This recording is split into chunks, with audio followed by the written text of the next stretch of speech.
Hey, property management friends. Welcome to This Week in Property Management. I'm your host, Jeremy Pound from RentScale. And it's great to be back. Jen and I are back from an entrepreneur conference that we went to in Atlanta, where we took some time to sharpen our own saw and learn some new things. We actually got to see some great content from entrepreneurs. One of the highlights was getting to see Peter Diamandis, if you know him, talking about amazing things that is happening in AI. And how relationships will still matter no matter how much technology comes out. We also learned how to remain resilient from some amazing entrepreneurs who had been through the thick of it and came out the other side, which I think is going to be very relevant for our guest today. And he even discussed some crazy longevity research that just may keep us alive forever. And so you can imagine what that may do to the housing demand when people start living to be 160. That was a note that I wrote down. But while we were gone, thanks to Reese, our senior business development management coach, for running the last episode. Your feedback on it was amazing. Sounds like he killed it.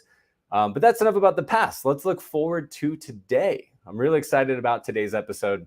I've got two of my favorite things. We get to discuss team dysfunction and how to fix it. And we have Deb Newell with us today to share her experience. Now, if you don't know Deb, she's one of the smartest, most caring, and just downright loveliest people in this industry. I know that I seek her out anytime that I'm at a conference, and I'm sure you do the same thing because she's always got great things to share. But while we let the rest of our live viewers log on, let's revisit a quick highlight from a past episode of This Week in PM. The event that we have every year, Sales Mastery, is coming back, and it is right after LSU. We also brought in people from inside and outside of our community, both owners and BDMs. And we also had some marketing managers attend, which was awesome. So we talked a lot about lead generation. We are talking this year about the attract, convert, and multiply, and all the different ways that you can do that in your property management company. A lot of the topics that we'll be talking about is how to build critical thinking skills around all of these areas. We're going to talk about how you can finally unlock social media with AI, and building your business with YouTube, and creating a presentation to get new clients, and lead generation ideas. Then we'll be talking about convert, a lot of influence and persuasion in there, and how to close deals. And then multiply, we'll be talking a little bit about client onboarding process. So that'll be fun. That's just one of the reasons that you should be subscribed to the show, and that's to get this information first. For example, today is the last day to save $150 off on your Sales Mastery ticket, and to get your best price on Lead Simple University as well.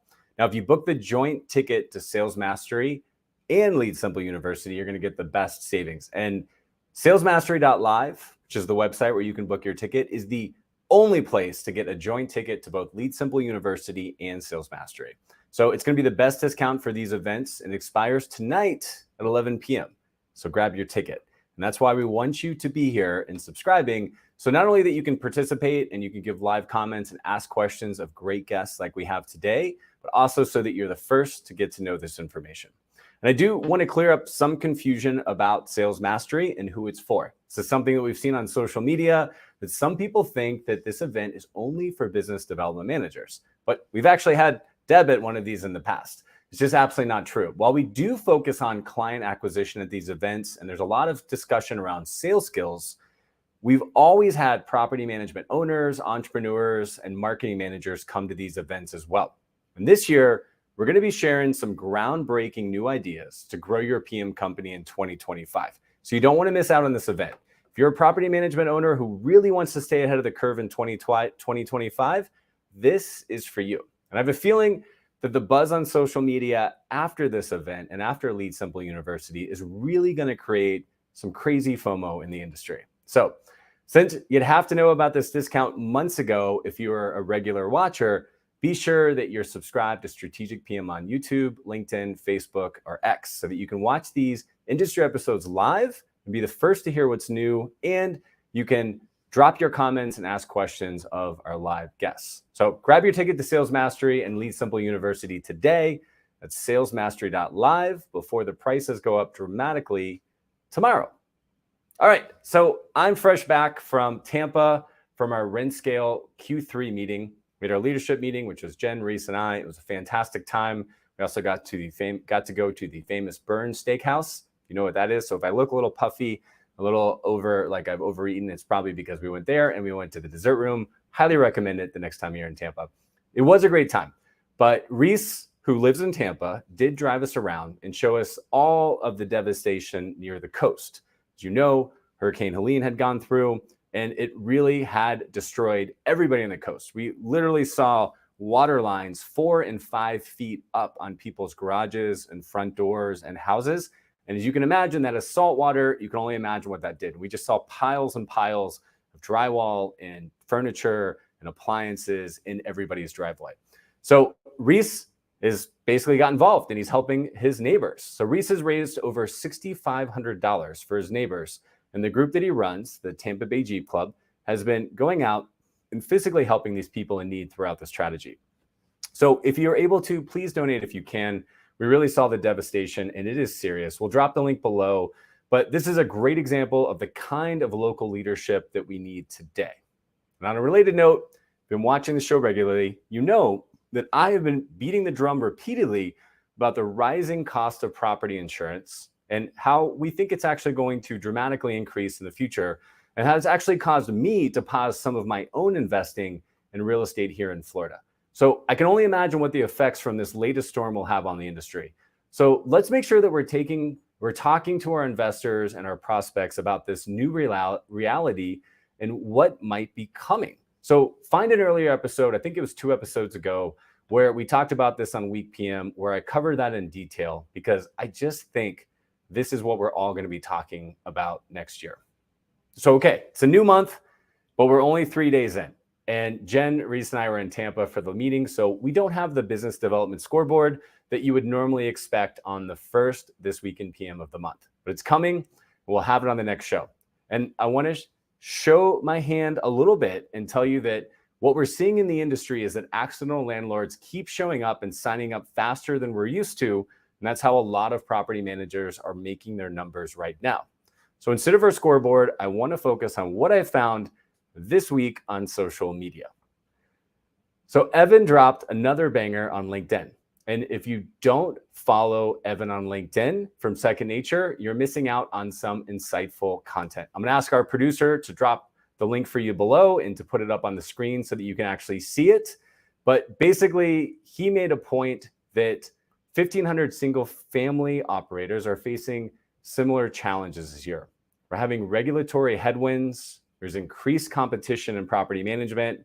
We're getting higher vacancy rates. So he also went on to offer some of the solutions and ask his audience to share their own solutions to this. And there's some great ideas and comments on this thread. But the point I want to highlight is that it's a big shift in our industry that requires some new narrative. I remember when we were telling investors about 2 years ago that they were likely severely under market on their rental rates, which was true for almost all self-managing landlords because rates had increased at a rate that people had never seen before.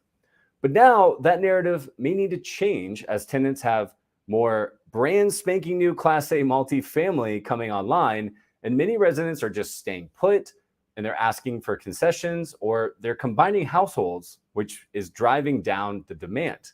So we still have valuable insights to share with our prospects and our investors, but the education that we're providing needs to change. So follow people like Evan and this show to get your story right. Jump in on that LinkedIn post and check it out.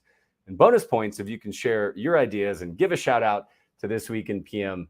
I want Evan to feel appreciated and know that everybody's hearing about his great posts. Oh, and by the way, there's a clickbait photo of this amazing woman combined with that post that Evan knew would bring more engagement.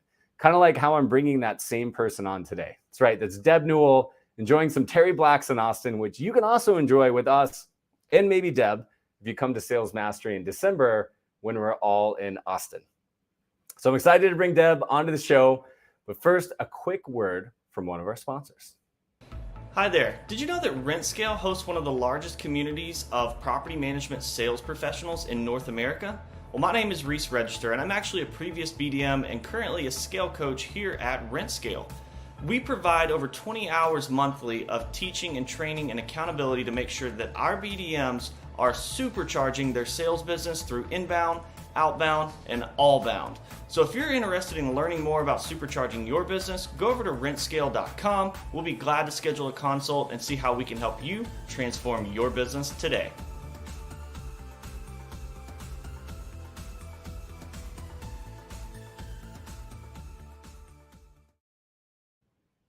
I'm here with Deb Newell, a consultant that many of my favorite property management clients have used to fix, grow, or sell their business. Her company is called Real Time Consulting Services.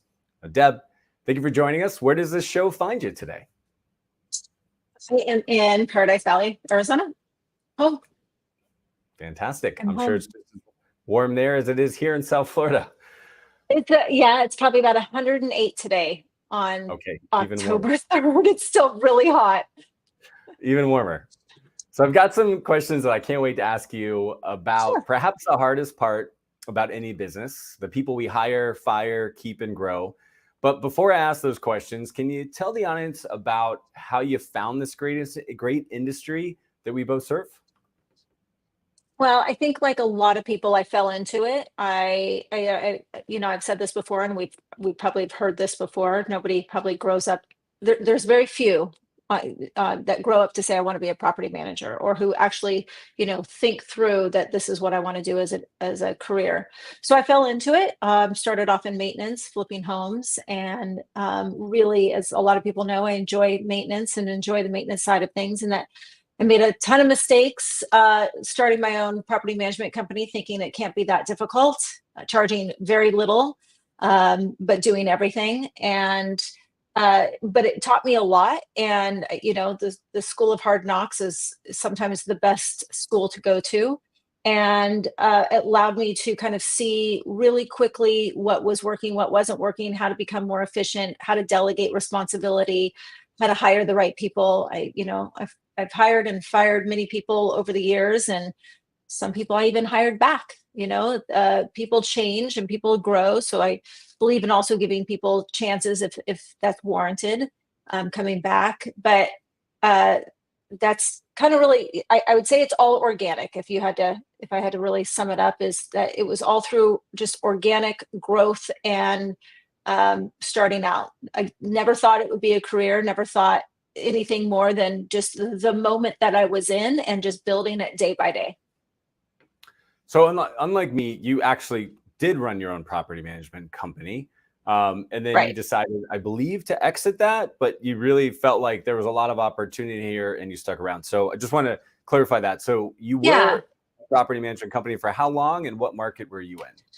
Yeah. So I was in Minnesota. Now I'm in Arizona. So I went from one extreme to the other. And for about 21 years, I had my own property management company and maintenance company. I sold my property management company and then eventually sold my maintenance company. But I sold it for a lot of reasons. I didn't have family in Minnesota. Some life happens, and as it does for a lot of people, kid had grown, some things had changed in family dynamics, and an opportunity came across my table to sell. I really just had already began consulting back in 2013 and was really passionate about that, and really had been focusing full time on that.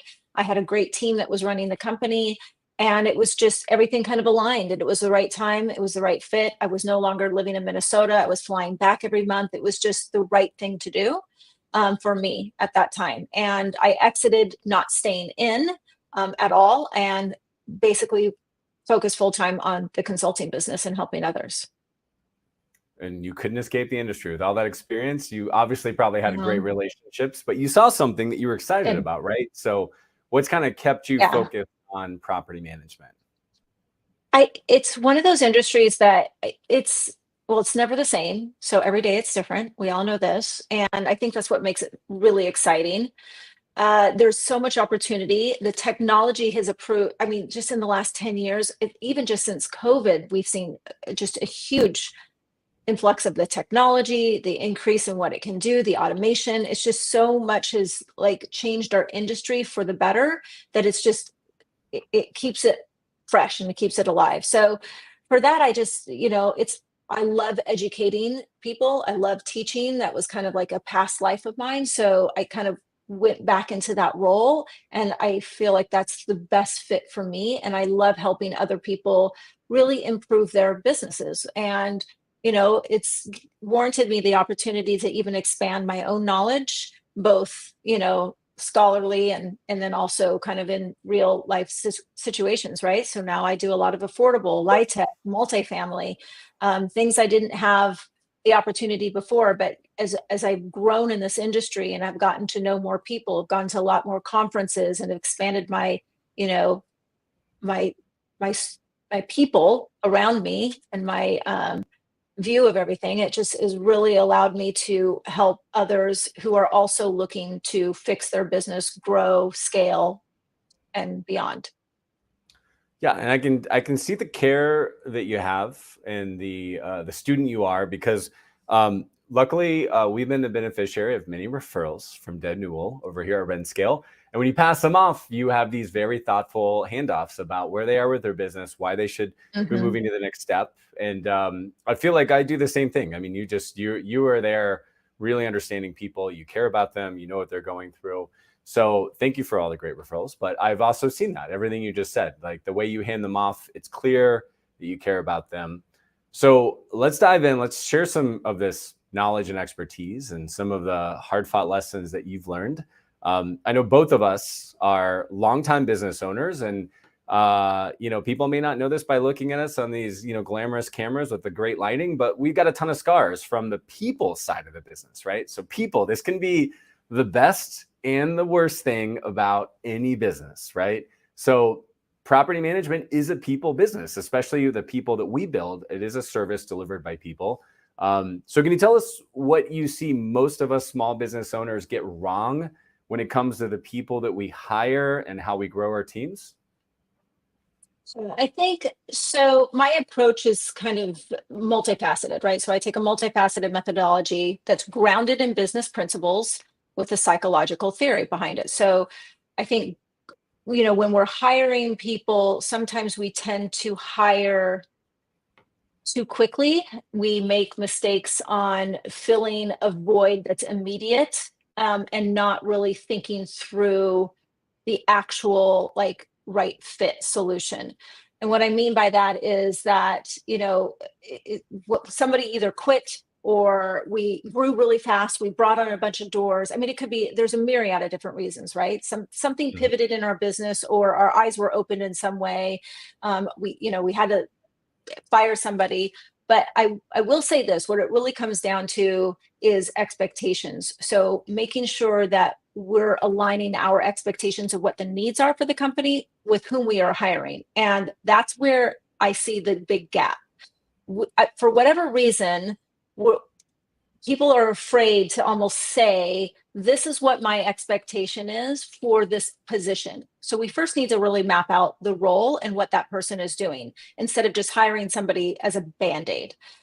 You never want to hire somebody and then kind of create a role around an individual, because when you do that and then that person leaves for whatever reason, you've got a bunch of tasks that don't really make sense. They're not connecting. And so they have a lot of endpoints, but not a connector.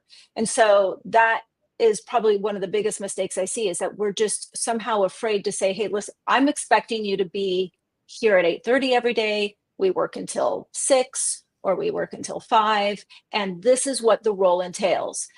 It's almost like if we're afraid to say, I need you to go out and walk a property every month, and you're going to be doing the move out walkthrough and scope of work. It's like, if I don't tell them everything, then maybe they'll think the job sounds glamorous enough that when I do ease them into it, it'll just be okay. So we have to be okay with saying hard things. something I learned a long time ago is that we can do hard things, right? So this is sometimes a very hard thing for somebody to do. It's just saying, this is what I need. Can you do that? When you first hire somebody, there's multiple steps to kind of go through, and you want to do multiple interviews. But one of the things is, first, are they even a right fit? Do I even like this person? Can I have a conversation with them? And can I, tell them can I delegate responsibilities to them? Will it be a good fit? So you kind of have to get past that, right? We're kind of just casually dating at this point. Do we like each other? Then it kind of moves from there. You don't really talk about the job a lot. You touch on it a little bit, but it's really about personalities. Then once you kind of get past that, then you have another interview. It's a lot more in depth. You go a little bit more into, what are your expectations? What does that individual want from their new career? And can I meet their expectations as well? That's great. I can keep going. I don't know. It could be a long answer, it could be a short answer. I can keep going. But I think there's multiple methodologies, like strategically, you have to look at this, right? So you have to look at those principles. We have to look at growth. Like, that should not be viewed as like a singular dimension, but as an integrative process that involves our company structure, the position we are in our market today, but we need human capital, and we have to bring in this talent, and we have to still develop that talent. Yeah, and there's a lot to go there. I know I asked you a very big question, Deb, so I totally appreciate that. But what you are sharing, what I want to key on what you just shared, is something that I have learned over 20 years of people, and that is that as the owner or as the entrepreneur, the business manager, you want to build an org chart. You want to create roles that company needs, and then you want to find the best person for that role. When naturally so, and not to call anybody out, but this is maybe one of the biggest mistakes that I know I've made in the past, is you say, okay, Lisa's on my team and she's fantastic and I really like her. How do I design a role around her? When meanwhile, I'm not a 500 person company with like lots of like fat and room. I'm like, I have 3 people and I need to get these 90 things done every single day. And I think that some of the mistakes we make is being more focused on, how do I design a role that fits this person versus what does the company need and who's the right person for that? So that's what I took away. Would you agree with that? Do you see a lot of business owners? I would, but I would say as well, so now I'm going to contradict myself in a little bit, because at the same time, you may run across somebody and not want to lose that individual either, right? So you may come across somebody who can help you grow the business and get you to that next level.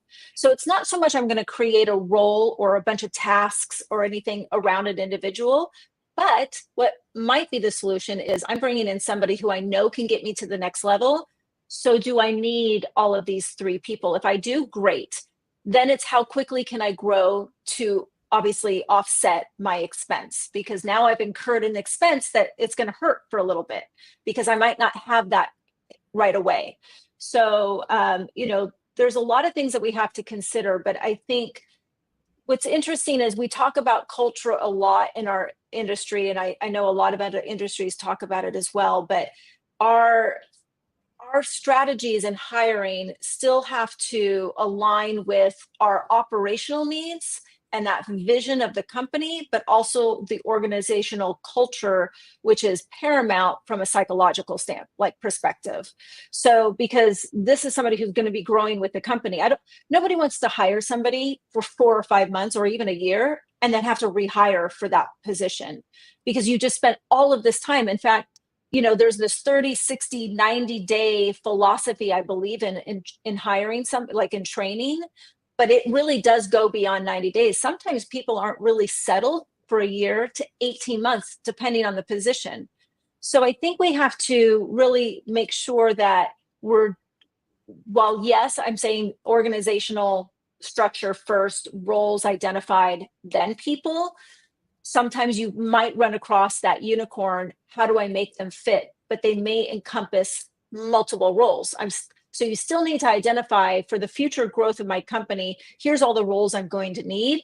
I might have one individual that's going to wear 3 hats. and then eventually 2 hats, and then maybe 1 hat, because they're growing with the company. And as the company grows, we're offloading responsibilities from that individual and they're delegating to somebody else. And then you can see this echelon of growth.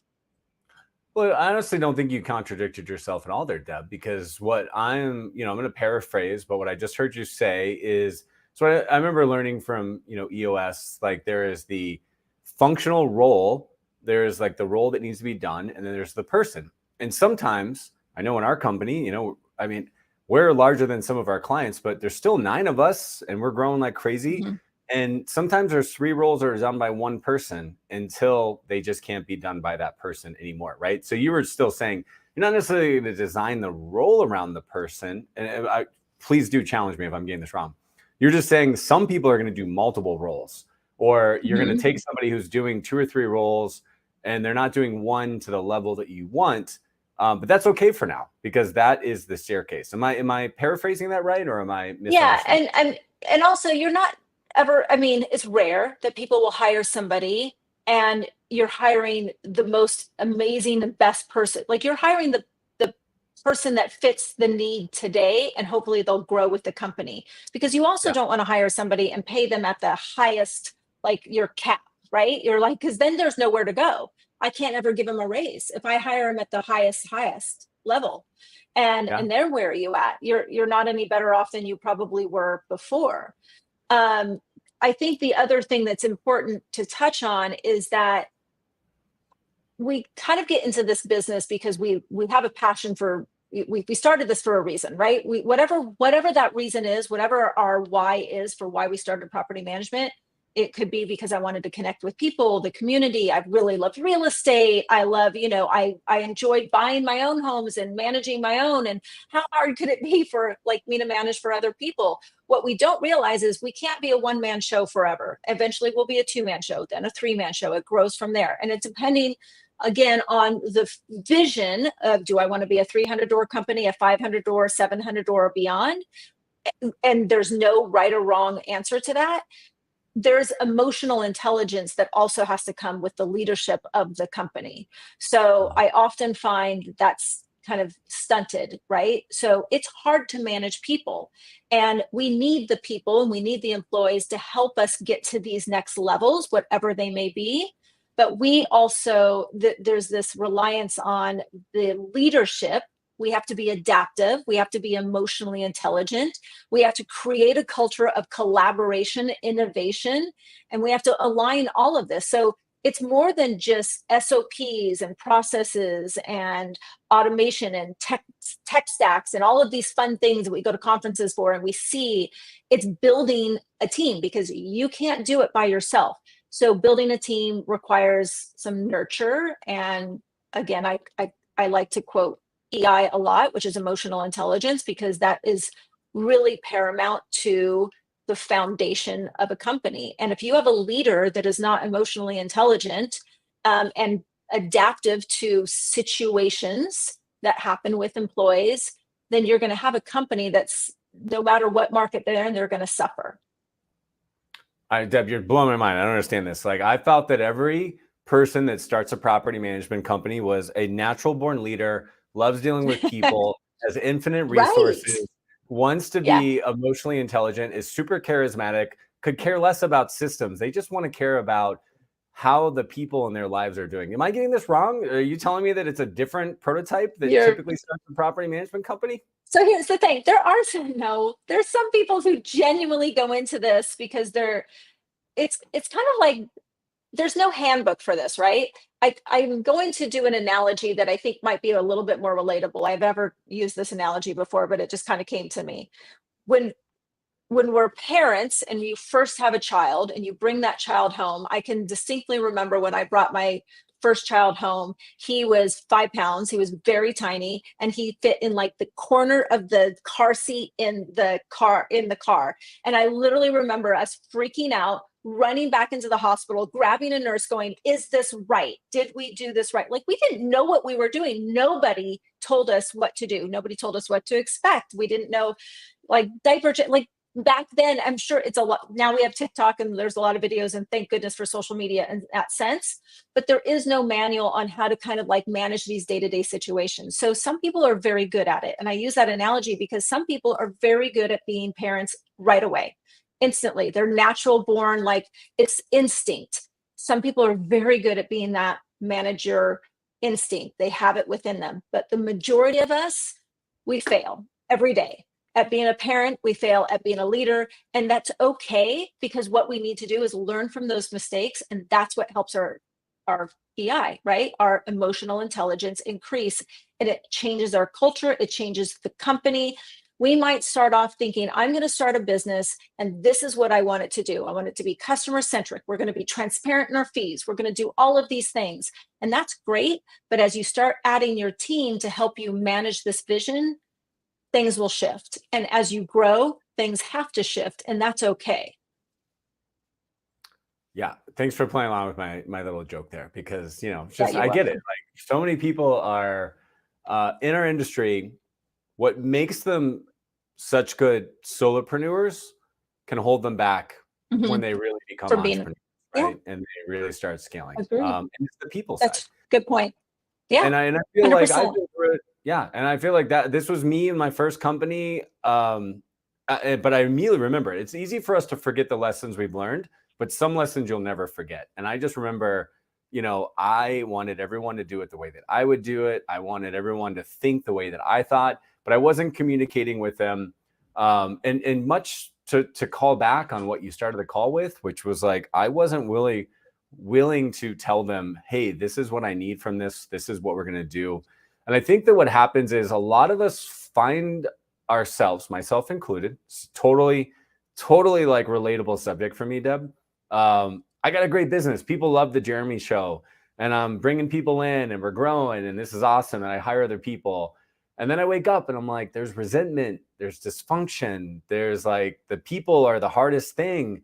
And it's like, how do you know? Like, is there like, what are some of the symptoms, if you don't mind sharing? Like, that's great. I was just going to play off of that, actually. What are some of the symptoms of like, I maybe either have the wrong team or I'm the wrong manager and I've created dysfunction? Like, what happens when you start to see that? Well, I think dysfunction often manifests as symptoms across companies, like processes, the culture, the team dynamics, which could all be traced back to these underlying structural issues, right? You're right. It could be you. It could be the other things that I mentioned. I think from a strategic standpoint, and that first diagnostic step involves evaluating like key performance indicators. I talk about that a lot as well. I think, we have to, what are we measuring? What are these benchmarks across these critical areas of our business? What, vacancy rates and maintenance turnaround times, and, our finances, our P&Ls and our clients, are they satisfied? Do we even know if they're satisfied? So there's this pattern of underperformance in these areas that may signal like operational inefficiencies and misaligned roles or even outdated processes. So dysfunction rarely stems from just like operational factors alone. It can, like you said, it could be a myriad of different things. So part of my process is I go in and that's what I'm trying to diagnose, right? Is what is, everybody's saying, here's my symptom. I can't grow. I've had a lot of turnover. I have no processes.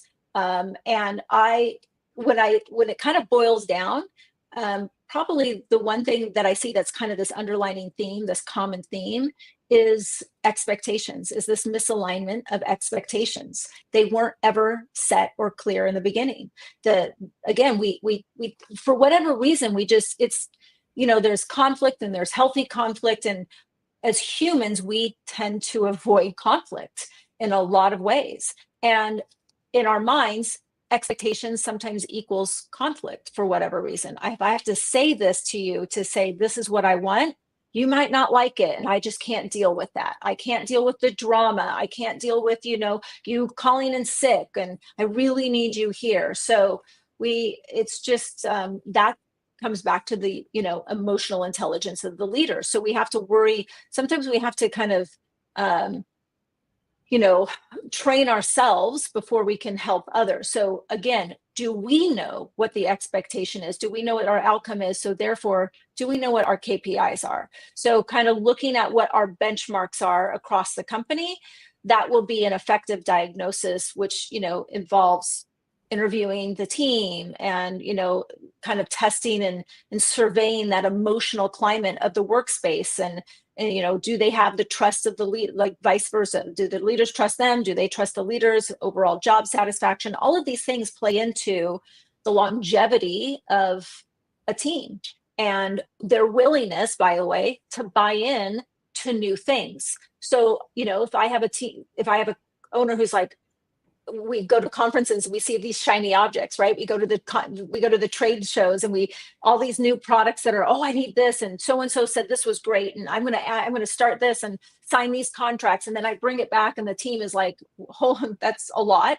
And what is your expectation? Like, what do you want us to do with this? Because you're not going to execute it. That means we have to. And already our workload is so heavy and you're not listening to us. And so all of these things kind of lead into these other symptoms, which is what I said before, right? That dysfunction of misaligned roles and operational efficiencies and processes. And that's where I'm kind of coming in, I'm figuring this stuff out. And so I have to, use these qualitative methods to provide insight on really the individuals, how they're perceiving the company's structure and culture and giving this valuable data that can uncover these psychological and relational dysfunctions that the quantitative metrics may have missed. So we're all focused on like the data, right? I mean, we all hear about it every single day, data. That's all that quantitative stuff. I'm coming in with more of a qualitative method and trying to extract that same data. But I want to lean into this, Deb. So I'm a business owner. I'm paying you to do this job. I know how to do it. You should know how to do it yourself. If I have to slow down and tell you how to do it, then clearly I've hired the wrong person, and I don't even know what I really expect out of this role. That's hard. That takes time.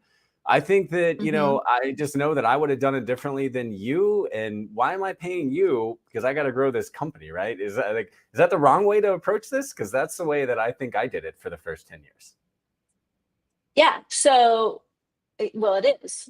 I mean, in a nutshell, it is the wrong way because we always want to hire people who actually do the job better than we would do it. And by the way, this is what I love about our industry as well. There is no right or wrong way to run a property management company.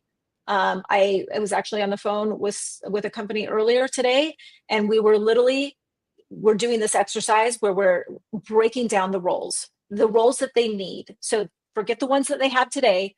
I am like envisioning this company has over, I think they have like 2,300 doors. In a perfect world with 2,300 doors, what roles do we need today? We need leasing agents, coordinators, who do we need? And so we're doing this exercise where we're diving into the roles and then obviously the responsibilities within that role. But we're making, what we want to do is we want to hire people that fit those roles that now meet these expectations of the roles, but I can do it better than I can. And I also want to be open to listening to other people's ideas and having this, exploratory process of, oh, but that's a great idea. I didn't ever think about that. So we're not always right. There's so many different ways that we can structure this, and somebody else's viewpoint may actually be really spot on. So we need to be open to listening and also changing and pivoting ourselves.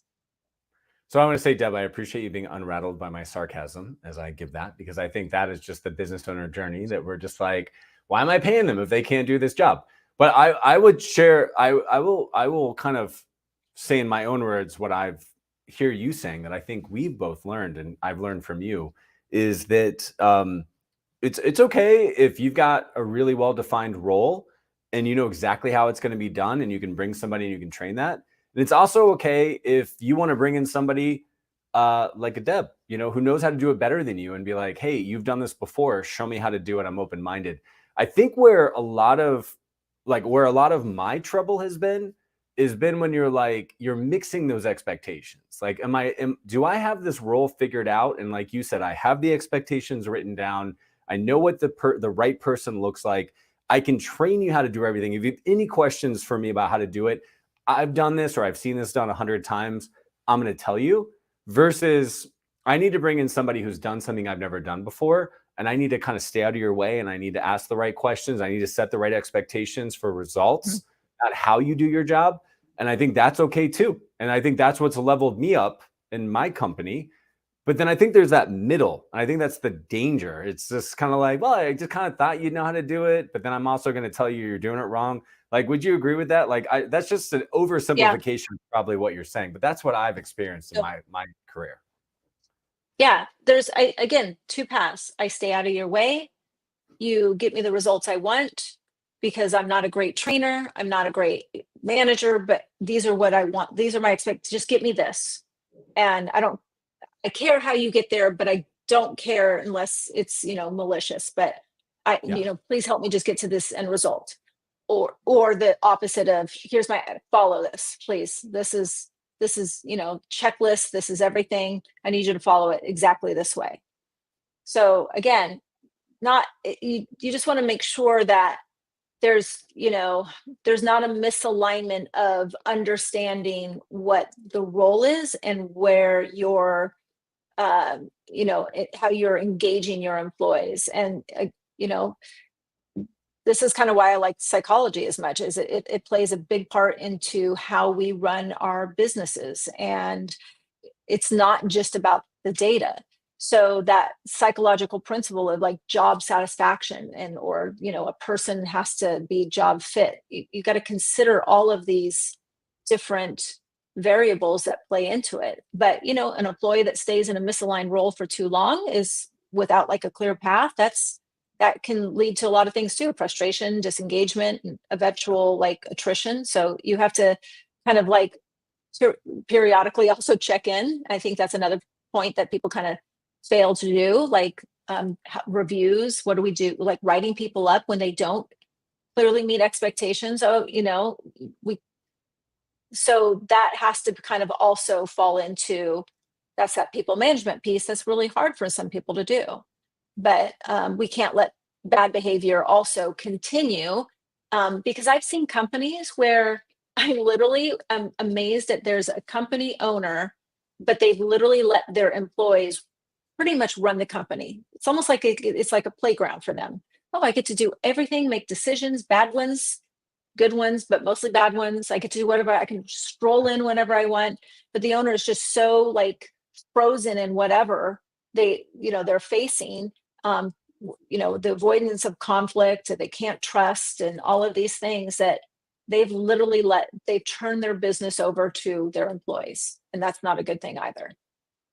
No, it's definitely not. I appreciate you sharing that. I mean, one of the themes that I'm hearing over and over again is just avoiding conflict. And listen, no judgment for me. I was a very young business owner in my 20s, and I did everything I could to avoid conflict. I'm like, they're good enough. They're doing, I don't know. In my mind, I probably told myself they're doing 80% of the role when they were good enough. That's actually really that's a good phrase, Jeremy. Yeah. They're doing good enough. They're good enough. Yeah. And we've heard it recently too, right? You want to hire A+ players, and A+ players bring in A+ other, results and everything. That's all great in concept, and we can all say that, but it's hard finding talent. And by the way, sometimes you have to nurture that talent to make them an A+. I might be hiring a B+ who I know can be an A, because they may not know how to be an A, but I can get them to be an A.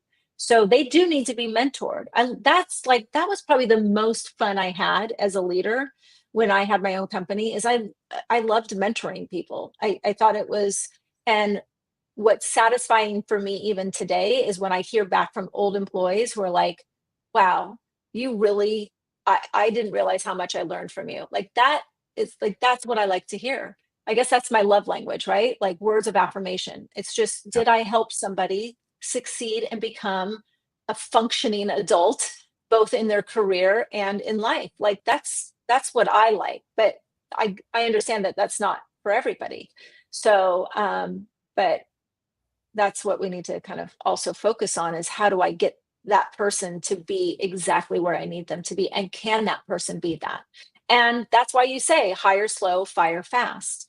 Because if they're not, and it's just never going to improve, and you are holding your reviews and it's just not improving, they're a great person, but not the right fit. And that's okay as well. You're doing them a favor as much as you're doing yourself a favor.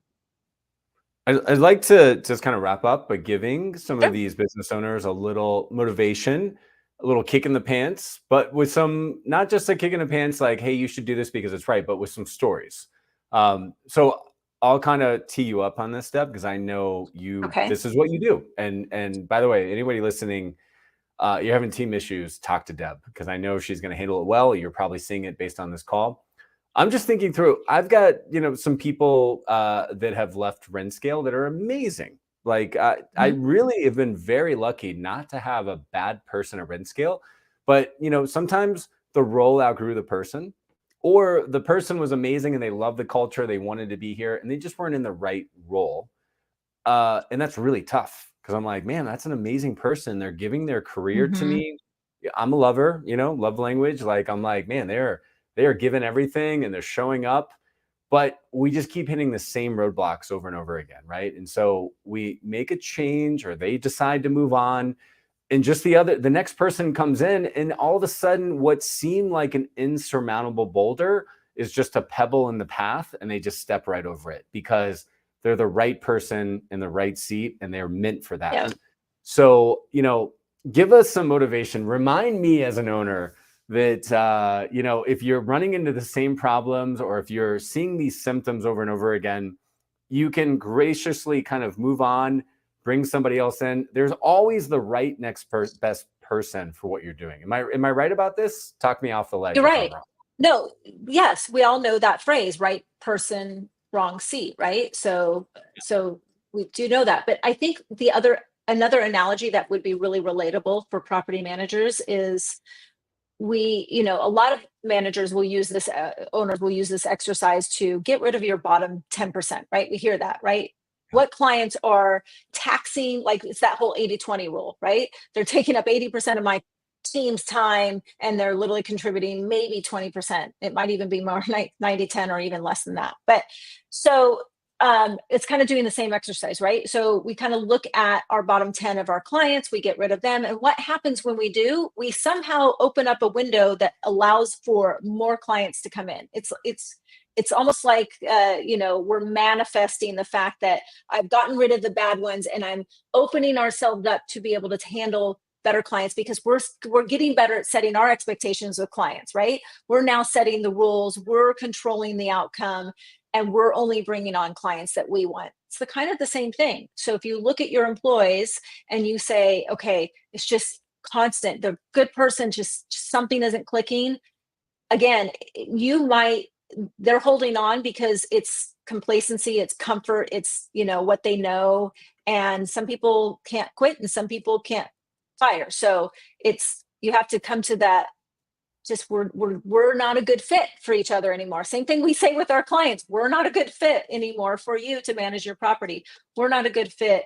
I'm doing you a favor. This is good for you. Like I want you to go out and literally grow and soar with somebody else, because I think you will. I think I am holding you back. I think I haven't been clear on my expectations. I apologize, but unfortunately, there's just been, issue after issue. It's just no longer the right fit. And that's okay. We have to be okay with that. And, but it's also, some company owners have that hard time because it's comfortable for them, right? I'm used to having so-and-so around. But again, sometimes we have to break up in order to see what can flourish beyond that.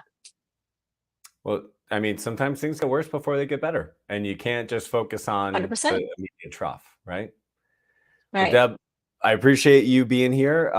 If people want to know more, somebody feels like they need a therapy session because they're about to go through a breakup, or they just say, hey, I know my business can be better, or I've got great people and this is the other side of this. So we didn't talk about my business needs to be bigger to keep the best people. How can they get in touch with you? What's a good next step?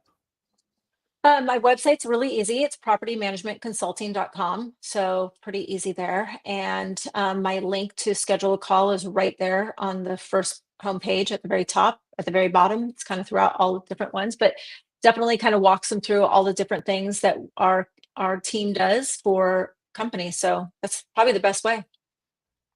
Amazing. Deb Newell has over 25 years of experience in the PM industry and is a fixer, entrepreneur, strategic leader, and consultant. She specializes in providing tailored one-on-one consulting services to various clients in the property management industry. This includes single-family, multifamily, REITs, PE firms, leadership groups, software companies, and more, including RentScale. We might hire you, Deb.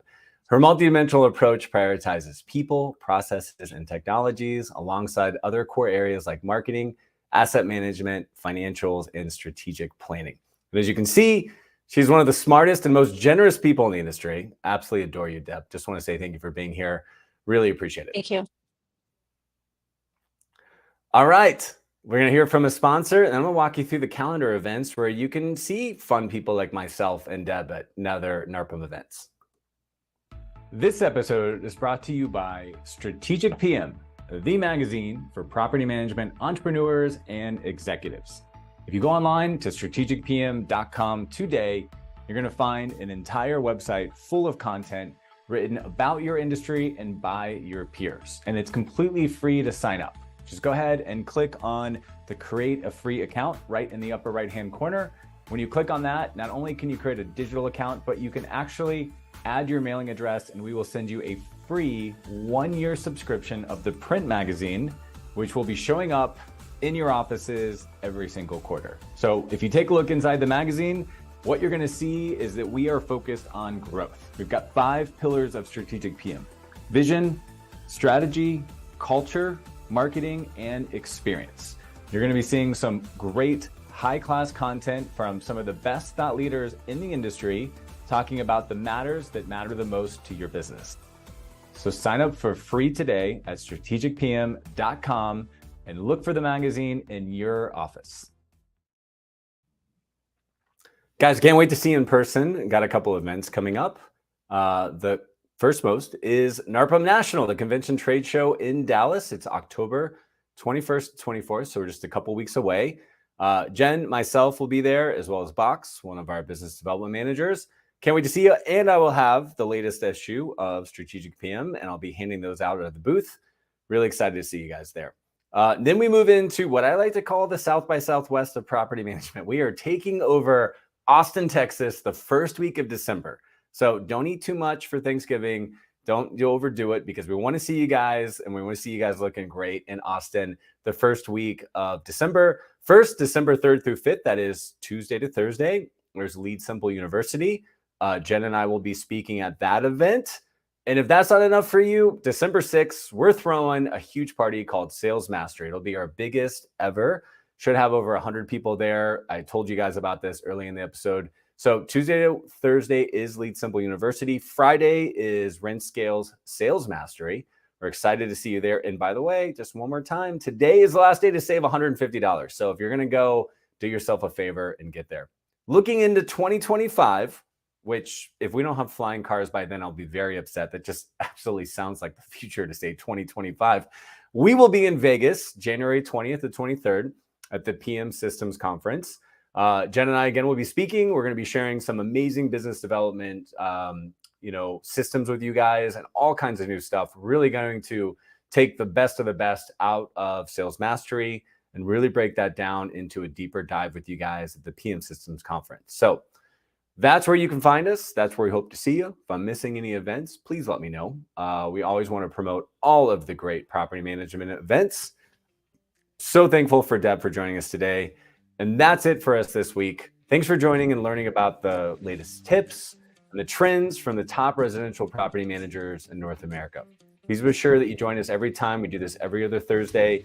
You don't miss your competitive advantage. Check out all the latest going on in property management. Get details and show notes from today at strategicpm.com. Just go ahead, go to strategicpm.com, sign up. If you want to talk to RentScale, email us at biz@rentscale.com. And remember, today is the last day to save big on Sales Mastery and Lead Simple University. See you next time with our latest updates on property management. And that's what's happening this week in PM.